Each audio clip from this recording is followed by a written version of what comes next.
channel with me, Monique. If you're new to my channel, I upload videos weekly about style, travel, and also daily vlogs. So if you haven't subscribed to my channel, I would really appreciate it if you like to take the time and subscribe. So today it's going to be a sit-down video. It's been a while actually since my last sit-down video. I'm a little bit rusty. I have my teacup with me. I always put milk on my tea. So let's take a sip. And today's topic is going to be about the Hermès journey. And to be more specific, should I start my Hermès journey? So I am now back in New York. For 4 years, I was living in Kenya. And of course, in Kenya, there was no Hermès store. So I was not even bothered about starting an Hermès journey, even though I traveled quite a lot, but it was just not going to be enough to keep that consistency. I just shopped Hermès whenever I traveled to a country that has a shop, and didn't even bother about like creating a relationship with an essay or anything like that, because it was just not possible for me. Now that I'm back in New York, this question haunts me whether or not I should start an Hermès journey here. When I was here in New York last time, I was not really focusing on Hermès so much, and I was really into Chanel, and I still am, but I think I have my bag piece in terms of Chanel. But of course, even at that time, I heard all these stories about how difficult it is to get an Hermès bag and everything like that. I didn't even dare to try. Not until we went to Belgium a few years ago. So we went to Belgium and France, and when we were in Brussels, I sent my husband to try to pick up a bag for me, and without even thinking, because I was like, you know, we're here, we just have to try it. Because I knew I was going to try it in France, in Paris, but you know what? They have a store here in Brussels too. Why don't we just try it? And then of course they gave him a bag. They gave him my Birkin. So I was pretty lucky for that, and I thought I would be satisfied with just like a Birkin.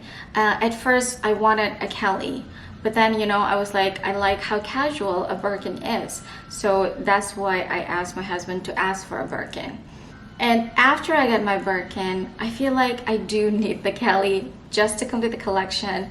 I'm hoping that it will be the last bag that I would ever need to complete my collection. I love how it's two ways. I've always loved vintage style, and I love, you know, that it's associated with Grace Kelly, with impeccable, beautiful style. And it's just a very ladylike bag. I do dress a lot in men's style clothing. That's why I thought, you know, the Birkin is for me, because it's more casual and it goes with, you know, how I dress on the daily basis. But sometimes I do like to be ladylike, and I think I love the fact that if you're wearing something like men's inspired fashion or even menswear, because I wear a lot of menswear, and then you carry this really ladylike bag. I digress. Now the question is, should I start an Hermès journey here now that I am in New York and there are actually 3 stores in the city alone? We have one on Madison Avenue on Upper East Side, which is, I think, is the flagship here. And then we have one in Wall Street area.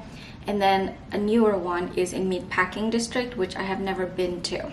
I would need you guys to help me with this dilemma that I have. So please leave a comment down below and share your experience. Or here are my pros and cons. Pro, I am back in the city and there are 3 Hermès stores here. So I am in close proximity to all the 3 stores, and I do have access to them if I want to all the time. So that is for sure a pro.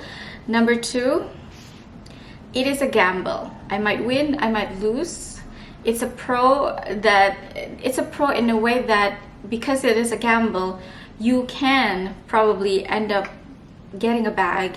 And the third pro that I'm thinking about is, of course, in terms of price range. I mean, anyone could just easily go into reseller's market and get a Kelly, you know, so easy from any reseller's website or any consignment store. Because of the accessibility, you have to pay more, and sometimes way more, depending on what's trendy, because of course, you know, the smaller bag is now trendier. So if you want a 25 or 28 Kelly, it's going to be much more expensive than if you want a 35 size Kelly. So you have to pay the premium in exchange to be able to get it easily. And also, for some reason, because I got my Birkin from the store, I just felt that it was such a special occasion. It's something that you look forward to, and then when it happens, it's just really, really special.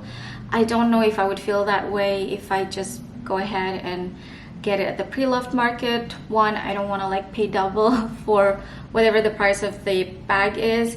I know that if you go through the journey, you have to spend things on in other departments, but at the end of the day, you are spending it on things that, you know, you like as well. You know, you can buy shoes, you can buy jewelry, you can buy scarves, so they make beautiful, beautiful things. So those are the 3 pros that I have. Now let's go to the con. Number 1, I feel like it might be a slippery slope for me. It's going to be hard not to have expectations every time I walk into the store and, you know, purchase anything. It's hard not to expect them to, you know, give me a bag, and it's hard not to be disappointed when they don't. I could see myself maybe being stressed over it, and I really don't want that. And I'm really not sure if I'm ready for that. I don't want to be in an emotional roller coaster. I love the brand, I love their products, and I don't want to end up not liking the brand because of this whole process.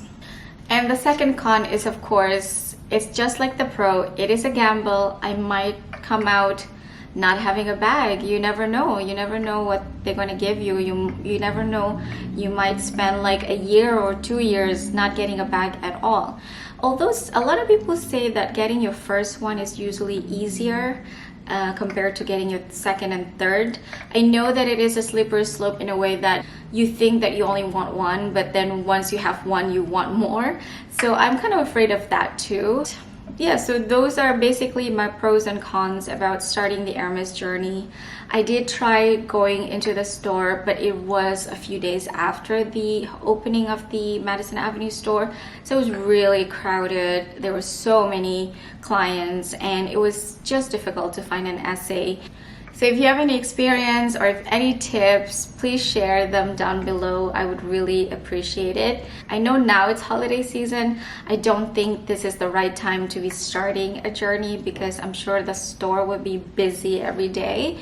So maybe in January, after things cool down a little bit, I could go and try and, you know, get a better experience. So that's my video for today. I hope you enjoyed today's video. Thank you so much for watching. Don't forget to like and share, and I'll see you on my next one. Bye.